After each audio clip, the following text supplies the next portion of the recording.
Morning అంతా హడావిడిగా ఉరుకుతుంటారు కాబట్టి తక్కువ తింటారు. దాని తర్వాత లంచ్ ఇక మీటింగ్స్ దాని దగ్గర కూడా ఇంకొంచెం తక్కువనే తింటారు.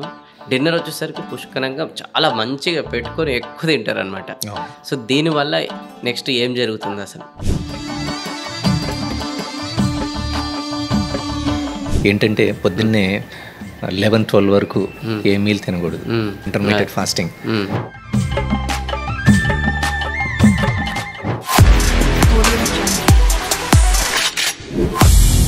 నేను చాలా సందర్భాల్లో ఒకటి విన్నాను అనమాట. Breakfast eat like a king and lunch eat like A queen and dinner వచ్చేసి ఈట్ లైక్ ఏ బెగ్గర్ అని.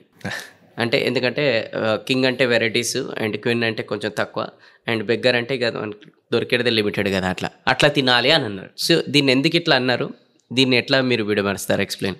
సింపుల్ అండి. ఇప్పుడు అది ఎప్పటి నుంచో ఉన్నది, అది కొటేషన్ ఎప్పటి నుంచి కాదు, 30, 40, 50 years నుంచి ఉన్న కొటేషన్ అనుకుంటా. నా చిన్నప్పటి నుంచి చూస్తూ ఉంటాను. ఎందుకంటే మన యాన్సిస్టర్స్ చూసుకుంటే మనం 8 గంటలకే మా తాతలు ముత్తాతలు అందరూ పడుకునేవాళ్ళుగా.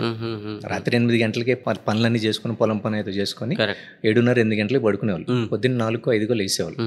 లేచిన తర్వాత హెవీగా మీల్ తినేవాళ్ళు. అది పెరుగనం అవ్వచ్చు, సద్దనం అవ్వచ్చు, ఏదైనా హెవీగా తినేవాళ్ళు. సో అలాగే మళ్ళీ మధ్యాహ్నం కూడా అలాగే హెవీగా తినేవాళ్ళు. నైట్కి వచ్చేసరికి అదే హెవీనెస్ తినేవాళ్ళు. కానీ స్లోగా కాలం మారుతున్న కొద్దీ ప్రతి ఒక్కరు ఫిజికల్ యాక్టివిటీ లేదా ఫిజికల్ వర్క్స్ ఏదైతే ఉన్నాయో దాన్ని పక్కన పెట్టి సాఫ్ట్వేర్ జాబ్స్ అని షార్ట్ కట్స్ ఇవన్నీ తీసుకోవడం వల్ల, ఓకే, స్మార్ట్ వేలో చేయడం వల్ల యాక్టివిటీ తగ్గిపోయి అయినా సరే రాత్రి 11 గంటలకి 12 గంటల వరకు అదే క్వాంటిటీ, మధ్యాహ్నం తిన్న క్వాంటిటీ మీల్ తినడం వల్ల ఏమవుతుందంటే వాళ్ళు ఒబీస్గా కన్వర్ట్ అయిపోతున్నారు. సో అందుకే నైట్కి వచ్చేసరికి క్వాలిటీ ఆఫ్ ఫుడ్నే తినండి, క్వాంటిటీని ఎక్కువగా తీసుకోవద్దు. చాలామందికి తెలియదు ఒకటి ఉంది సార్, ఏంటంటే ఇప్పుడు మార్నింగ్ అంతా హడావిడిగా ఉరుకుతుంటారు కాబట్టి తక్కువ తింటారు. దాని తర్వాత లంచ్ ఇక మీటింగ్స్ దాని దగ్గర కూడా ఇంకొంచెం తక్కువనే తింటారు. డిన్నర్ వచ్చేసరికి పుష్కలంగా చాలా మంచిగా పెట్టుకొని ఎక్కువ తింటారు అనమాట. సో దీనివల్ల నెక్స్ట్ ఏం జరుగుతుంది అసలు? ఎందుకంటే తిన్న తర్వాత మళ్ళీ కొంచెం జాగింగ్ వాకింగ్ అట్లాంటివి ఏం లేదు, డైరెక్ట్ పోయి బెడ్ పైన పడుకోవడమే. సో దీనివల్ల ఏమవుతుంది నెక్స్ట్ అంటే దీనిలో కొంతమంది బాడీ ఒక విధంగా రెస్పాండ్ అవుతుంది. సో కొంతమంది ఎక్టోమా పీపుల్ అనుకోండి, వాటి ఫ్యాట్ అక్యుములేషన్ స్లోగానే ఉంటుంది. వాళ్ళకి మార్నింగ్ నుంచి ఏదో ఒక యాక్టివిటీ ఉండి రోజు వాళ్ళ లైఫ్ హడావిడిగా ఉన్నా మార్నింగ్ మీల్ కొంచెం తిని నైట్ కొంచెం మీల్ తీసుకుంటే కంపారిటివ్లీ వేరే వాళ్ళతో కంపేర్ చేసుకుంటే అంత ఫాస్ట్గా గెయిన్స్ ఉండవు.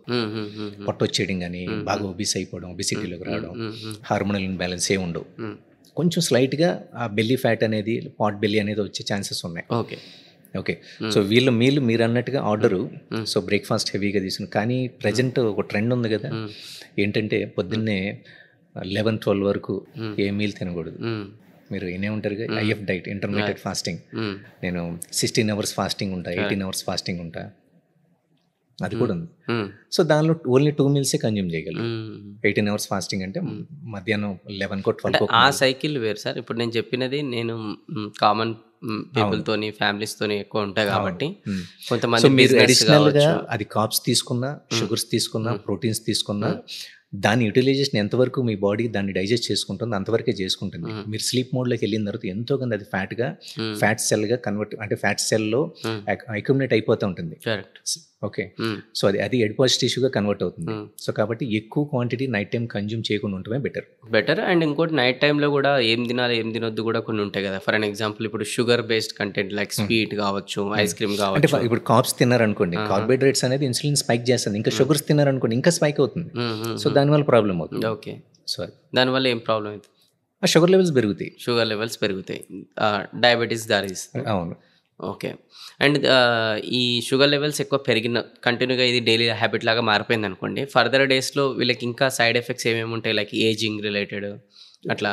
వన్స్ ఏదైనా హార్మోనల్ ఇష్యూస్ వచ్చినాయి అనుకోండి, సో దాన్ని రెక్టిఫై చేసుకోవడం ఇంపాసిబుల్. ఫర్ ఎగ్జాంపుల్ థైరాయిడ్ ఎవరికైనా అటాక్ అయితే థైరాయిడ్ మెడికేషన్ అనేది వాళ్ళ ఫిజిషియన్ సజెస్ట్ చేస్తారు కదా, చేసిన తర్వాత దాన్ని మళ్ళీ ఆపేద్దామంటే కుదరదు, లైఫ్ లాంగ్ వాడాలి. అలాగే డయాబెటిక్ అటాక్ అయిన తర్వాత అయినా సరే ఆ మెడికేషన్ కంటిన్యూ చేయడమే. సో దానికంటే బెటరు, సో ఇక్కడి నుంచి ఒక ప్రాపర్ ఫౌండేషన్ వేసుకున్నారనుకోండి, సో వాటి జోలికి వెళ్ళకుండా ఉండొచ్చు. ఎందుకంటే ఈ మధ్యకాలంలో కొంతమంది చూసినట్టయితే మన కిటో డైట్ అనేది చెప్పేసి ఫాలో అవుతున్నారు కదా. సో దీని పట్ల మీ అభిప్రాయం ఏంది? ఇది ఫాలో కావాలా లేదా, ఏంటి అసలు దీన్ని? అవ్వచ్చలేదనేది వాళ్ళ చాయిస్ అండి. నేను అవుదామని ట్రై చేశాను. ఆ! కానీ మహా అయితే ఒక 1 వీక్ 10 డేస్ ట్రై చేశాను. దాన్ని ఓకే. సస్టైన్ చేయలేకపోయాను. ఎందుకంటే హుహు. సో ఫ్రమ్ మై చైల్డ్‌హుడ్ చిన్నప్పటి నుంచి నేను హ్మ్. నార్మల్‌గానే తిని పెరిగాం. హుహు. అదే చిన్నప్పుడు మామూలుగా అందరూ ఎలా తిన్నారు, మేము కూడా పొద్దున్న ఇడ్లీ హ్మ్. రైస్ అని అలాగే తిని పెరిగాం. హుహు. కానీ ఓన్లీ ఫ్యాట్సే తినాలి, ఓన్లీ ప్రోటీన్సే తినాలి హ్మ్. అనేది చిన్నప్పటి నుంచి మన బ్రెయిన్‌కి గాని, మన బాడీకి గాని అలవాట్లేదు. హ్మ్. అలవాటు లేనిది మనం ఎన్ని రోజులు సస్టైన్ చేయగలం? హ్మ్. మీకు అంతే కదండీ. ఇప్పుడు హ్మ్. మీరు నాతో మాట్లాడడం ఇష్టం లేదు. హ్మ్. ఆహ్, కానీ నేను మాట్లాడుతున్నాను అనుకోండి, మీరు ఎన్ని రోజులు మాట్లాడతారు ఇష్టం లేకుండా? మాట్లాడలేరు. హ్మ్. హ్మ్. అలాగే ఇష్టం లేని పని ఎక్కువ రోజులు చేయలేం. హ్మ్. ఓన్లీ ఫ్యాట్స్, ఓన్లీ ప్రోటీన్స్‌నే కన్జ్యూమ్ చేస్తా. నేను కార్బ్స్‌ని జీరో పెడతా. మహా అయితే 1 మంత్ అంటే సీజనల్ ఫ్రూట్స్. హ్మ్. హ్మ్. ఇలా కొన్ని డైట్స్ వస్తూ ఉంటాయి. హ్మ్. హ్మ్. కొన్ని ఎక్సర్సైజ్ మోడల్స్ వస్తూ ఉంటాయి. హ్మ్. ఇవన్నీ సీజనల్ ఫ్రూట్ లాగా అప్పుడు ఓకే. ట్రెండ్ అవ్వద్ది. హ్మ్. కానీ ఎండ్ ఆఫ్ ద డే మనం చిన్నప్పటి నుంచి వెల్ బ్యాలెన్స్డ్ డైట్ హ్మ్. మన యాన్సెస్టర్స్ నుంచి తీసుకొచ్చాం కదండీ! హ్మ్. అదే ది బెస్ట్ డైట్. కరెక్ట్. దాన్ని మోడిఫై చేసుకుంటే చాలు. హుహుహు.